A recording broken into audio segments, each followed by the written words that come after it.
अब देखिए 23 जून को पटना में हुई विपक्ष की बैठक के बाद से ना मोदी के खिलाफ बने गठबंधन को एक के बाद एक बड़े झटके लग रहे हैं। आज की बड़ी खबर आप सभी जानते हैं। सबसे बड़ा झटका तब लगा जब महाराष्ट्र में एनसीपी टूट गई और अजित पवार खेमा बदलकर एनडीए में वो आ गए। दूसरा बड़ा झटका बिहार से आया जब उप मुख्यमंत्री तेजस्वी यादव के खिलाफ लैंड फॉर जॉब स्कैम में फ्रेश चार्जशीट फाइल कर दी गई और उनको आरोपी बना दिया गया।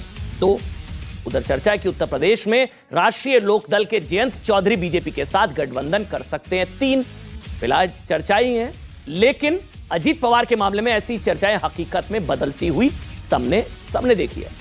नीतीश कुमार की पार्टी जेडीयू में भी टूट फूट की आशंका है। बिहार में खेला हो जाएगा ऐसा कुछ लोग दावा कर रहे हैं।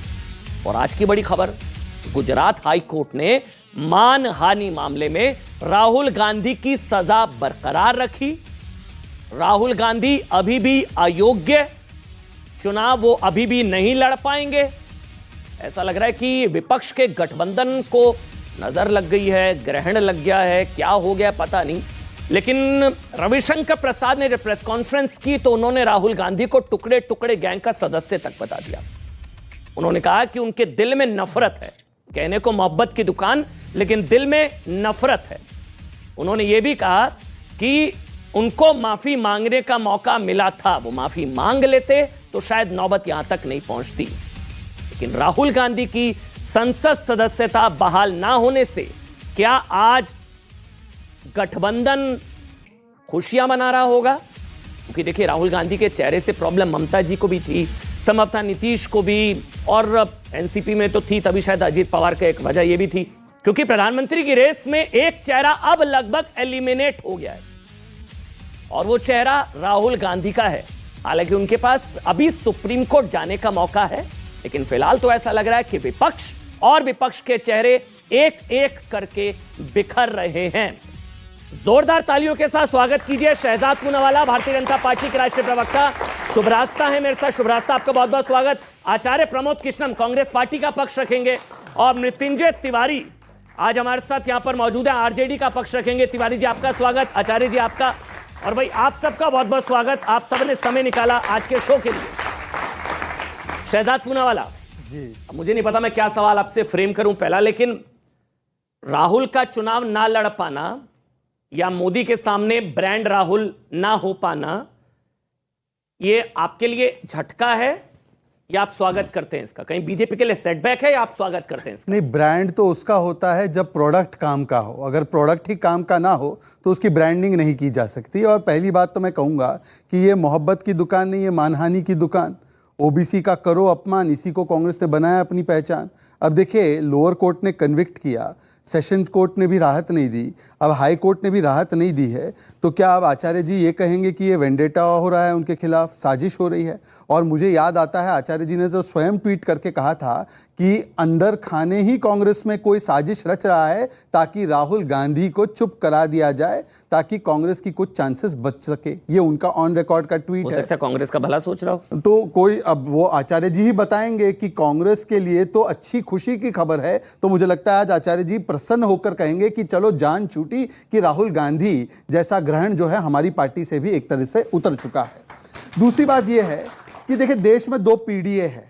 पीडीए जिसका अब यूपीए का अंतिम संस्कार करते हुए अखिलेश जी ने कहा पीडीए, तो 2 पीडीए है। एक तो है मोदी जी का पीडीए, पीपल को डिलीवरी देने वाला एजेंडा, और इसीलिए आज अर्थव्यवस्था 3 नंबर पर जाने की दिशा में है, 5 नंबर पर आ चुकी है 10वें स्थान से।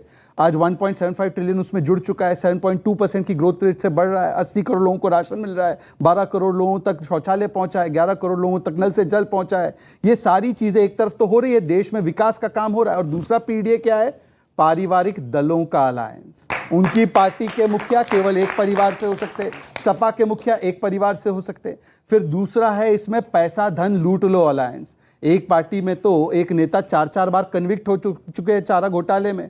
तो पारिवारिक दलों का अलायंस, पैसा धन लूटने वालों का अलायंस, और तीसरा है पूरी तरह से डिस्टर्ब्ड अलायंस।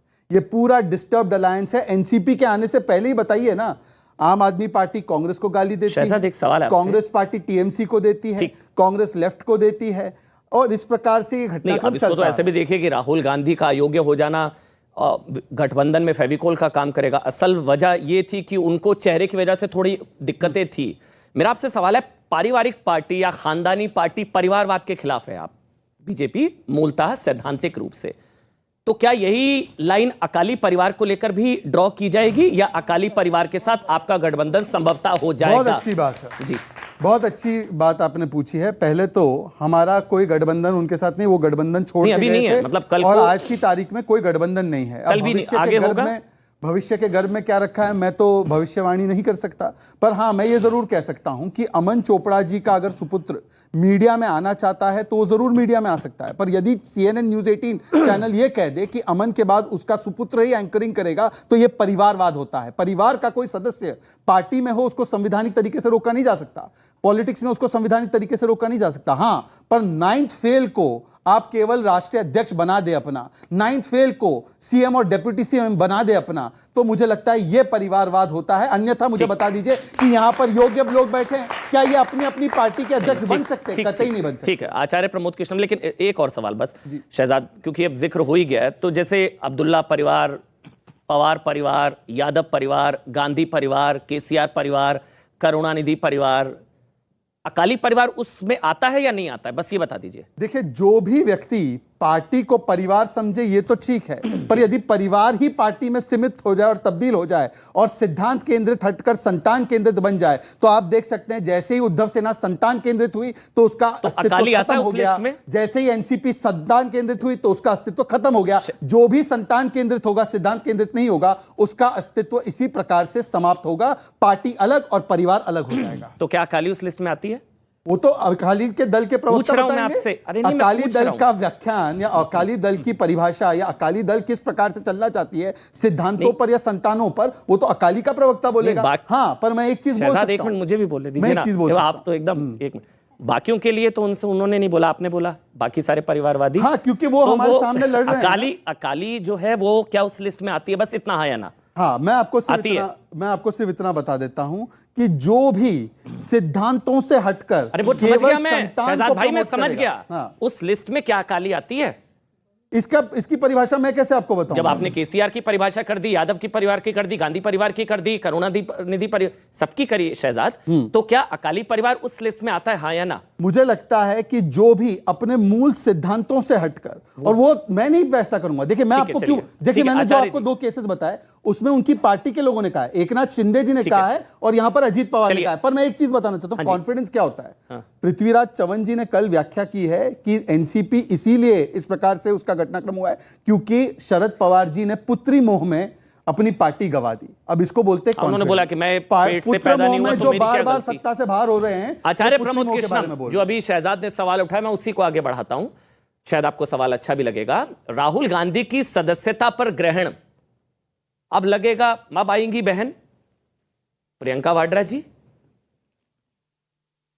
देखिए अमन जी, सवाल अच्छा सवाल पूछा, मुस्कुरा सवाल ये नहीं है कि किस पर ग्रहण लगेगा, किसका ग्रहण हटेगा। सवाल ये है कि राहुल गांधी से प्रॉब्लम क्या है। राहुल गांधी जी अगर कहीं मंदिर जाएं तो प्रॉब्लम थी, मस्जिद जाएं तो प्रॉब्लम थी, राहुल गांधी जी वैष्णो देवी जाएं तो प्रॉब्लम थी, राहुल गांधी जी बद्रीनाथ जाएं तो प्रॉब्लम, राहुल गांधी जी महाकाल जाएं तो प्रॉब्लम, राहुल गांधी जी यहाँ तक कि पदयात्रा करें तो प्रॉब्लम, केदारनाथ जाएं तो प्रॉब्लम। तो भाई प्रॉब्लम कर्म से नहीं है, प्रॉब्लम एक व्यक्ति से थी और उसके खिलाफ एक साजिश हुई। अब वो साजिश हुई, एक पक्ष है अदालत का, ठीक है भाई, अदालत पे कोई टिप्पणी नहीं कर सकते, हम अदालत का सम्मान करते हैं, लेकिन जो दिख रहा है वो है नहीं। ठीक है, राहुल गांधी जी किसी का अपमान नहीं कर सकते, ना राहुल गांधी जी ने किसी का अपमान किया है। लेकिन अभी शहजाद पूनावाला कह रहे थे कि साहब ये परिवारवाद, ये एक परिवारवाद की परिभाषा भी इन्होंने बड़ी अच्छी तरह की। अमन जी, सवाल ये उठता है कि जब उद्धव ठाकरे बीजेपी के साथ होते हैं तो ना तो परिवारवादी होते हैं और ना ही हिंदू विरोधी होते हैं। जब फारूक अब्दुल्ला साहब इनके साथ होते हैं तो परिवारवाद नहीं होता है। महबूबा मुफ्ती को मुख्यमंत्री ये बनाते हैं तो परिवारवाद नहीं होता है। और मज़ेदार बात यह है, बड़ी इंटरेस्टिंग बात यह है, अब उस पर शहजाद पूनावाला एकदम सही हो सकता आक्रोशित हो जाएं, कि जब ये कांग्रेस पार्टी में होते हैं तो राहुल गांधी जी जो हैं पूर्णिमा के चंद्रमा होते हैं। अब चंद्र ग्रहण हो गए हैं जब ये नहीं है, ये हमारे साथी रहे हैं, ये हमारे छोटे भाई भी हैं। जब ये कांग्रेस में थे तो राहुल गांधी पूर्णिमा के चांद थे, अब वो ग्रहण हो गए हैं। तो सवाल ये है, आज देश आपके हाथ में है, 10 साल से आप चला रहे हैं, भाई साहब आप चलाइए ना। अब शरद पवार जी की पार्टी टूटी या शरद पवार जी का जो विधानमंडल दल था वो टूटा, तो ये लोकतंत्र को झटका है। शरद पवार जी को झटका है नहीं है, इसका जवाब शरद पवार देंगे। लेकिन अमन जी मेरी बात को पूरा होने दीजिएगा, ये कैसा लोकतंत्र हो गया है कि किसी आदमी ने पार्टी की स्थापना की, उसको बनाया, फिर उसके नाम पे जीते और जीत करके आए, जनता से कहा कि हम साहब शरद पवार जी के सिपाही हैं, हम साहब एनसीपी हैं, हम राष्ट्रवादी कांग्रेस हैं, हमें वोट दो। वोट दे दिया, जीत गए और जीत के इधर से उधर। अच्छा, महाराष्ट्र में फिर एक मिनट महाराष्ट्र में क्या किसको ये वोट मिला था? लोकतंत्र को एक मिनट झटका सर, है या एक मिनट। महाराष्ट्र में जब महाराष्ट्र विधानसभा चुनाव के नतीजे आए थे तो असल जनादेश तो बीजेपी शिवसेना को था, तो आपने जनादेश के साथ धोखा करके शिवसेना, कांग्रेस और एनसीपी ने सरकार क्यों बनाई थी फिर? नहीं, जनादेश जो आया था वो पार्टियों को मिला ना जनादेश, वो पूरी पार्टी किस इधर से पार्टी उधर को मिला गई ना। था आचार्य जी? बीजेपी और शिवसेना एक साथ मिलकर लड़े जी, लड़े ना जी। तो अगर बीजेपी और शिवसेना मिलकर लड़े और सरकार उन्होंने बनाई, उसके बाद शिवसेना ने पूरी की पूरी पार्टी शिफ्ट हुई ना, तब सही था। एमएलए नहीं शिफ्ट हुए तब ना। सही था। नहीं वो तो वो लीडर तो वही थे ना। नहीं, तब सही उनका था। हक था, तब सही था आचार्य जी। पहले मैं क्या तब कह रहा हूं? सही था आचार्य नहीं, मैं ये नहीं कह रहा हूं वो सही था ये गलत था। नहीं आप नहीं, अगर मैं आज उसको- गलत है, Listen, अगर आज गलत है आचार्य जी तो तब सही था। नो, तब भी गलत था। तब भी तो गलत यानी था। कि महाराष्ट्र में जब शिवसेना, कांग्रेस और एनसीपी ने सरकार बनाई तो गलत था, सुनिए, बकौल नहीं, आचार्य प्रमोद की। गलत। आप फिर मेरी बात को मेरी तरह सुनिए जी। और उसका अर्थ वही जो मैं कहना चाहता हूं। यदि कोई एमएलए एमपी अपनी पार्टी से चुनकर आता है तो उसमें सिर्फ उसका रोल नहीं होता है, उसकी पार्टी के निशान का होता है, उसकी पार्टी के नेता का होता है, उसकी पार्टी की विचारधारा का होता है। अब जनता उसे वोट जो देती है पहले पूरा होने बोलिए, दीजिएगा। प्लीज, इतना आचार्य। परेशान क्यों हो रहे हो भाई? जी नहीं, आप उनको राहुल जी उनको की बोलने का राहुल मौका जी दिया, मुझे भी अयोग्य हैं तो दीजिएगा। परेशान होने वाली बात तो है ना भाई। अरे भाई, आप खुश होंगे क्योंकि प्रियंका जी का रास्ता साफ हो गया है, मैं तो खुश नहीं हूं ना सर। अच्छा, आप का निशाना एक राहुल गांधी, दूसरा मैं। नहीं, मैं तो आपके स्वागत में आज मैंने बोला आप खुश होंगे। मैंने तो बोला राहुल गांधी जी अगर अयोग्य अभी भी हैं तो ये खुश होने वाली बात तो है नहीं आचार्य जी। आपके लिए होगी क्योंकि प्रियंका जी का रास्ता साफ हो गया। नहीं, बिल्कुल भी ऐसी बिल्कुल बात भी नहीं नहीं, है। ठीक है। राहुल गांधी जी की सदस्यता रद्द हुई। राहुल गांधी जी ने एक पहले ऐसे नेता राहुल गांधी हैं जिन्होंने 2019 का जब चुनाव हारा तो कांग्रेस की अध्यक्षता को छोड़ा, इस्तीफा नहीं मांगा, उन्होंने छोड़ा, नैतिक मूल्यों का निर्वहन करते हुए छोड़ा। कितने चुनाव हरवाने के बाद छोड़ा अमन सर? चोपड़ा जी, कितने चुनाव हरवाने के बाद आप सर? ये 43 आपको हक है सर, 43। अगर मैं गलत नहीं हूं शायद 1-2 नंबर ऊपर नीचे होंगे। 43। सुनिए, आपको हक है राहुल गांधी की मुखालफत करने का, उनका मेरे विरोध से करने ज्यादा का। तो आप करते हैं आपको सर। हक है राहुल गांधी की मजाक बनाने का, जी, मगर मैंने मजाक नहीं इतिहास बनाया, को सर, नहीं, मैंने परिवर्तित मजाक नहीं बनाया, किया मैंने जा फैक्ट सकता। रखा है। गलत है तो बताइए। अमन चोपड़ा जी, पहली जी। बात तो आपने सवाल किया, मेरा जवाब सुन लीजिए, उसके बाद फिर हमला कीजिएगा। सर मैंने आपको 3 मिनट बोलने नहीं, दिए, नहीं, मेरे आप को बीच आगे में रोकते हैं ना। अच्छा चलिए बोलिए। हाँ, बीच चलिए में बोलिए रोकना आचार्य जी ठीक बोलिए। उचित नहीं है बोलिए ना। ये तो ऐसे होगी ना कि जी, जैसे बोलिए, कि तू मैं हो रही है। मैं कोई आपका शत्रु नहीं, नहीं, आप नहीं, मेरे बिल्कुल शत्रु आचार्य जी, बोलिए ना क्यों आचार्य भाई तिवारी जी?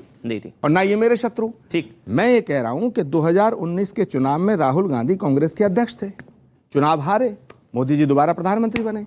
राहुल गांधी पहला ऐसा नेता इस देश का जिसने नैतिकता के आधार पर कांग्रेस पार्टी की अध्यक्षता से इस्तीफा दिया। ठीक। दूसरा, सबने कहा कि तुम अध्यक्षता स्वीकार कर लो, उन्होंने नहीं की।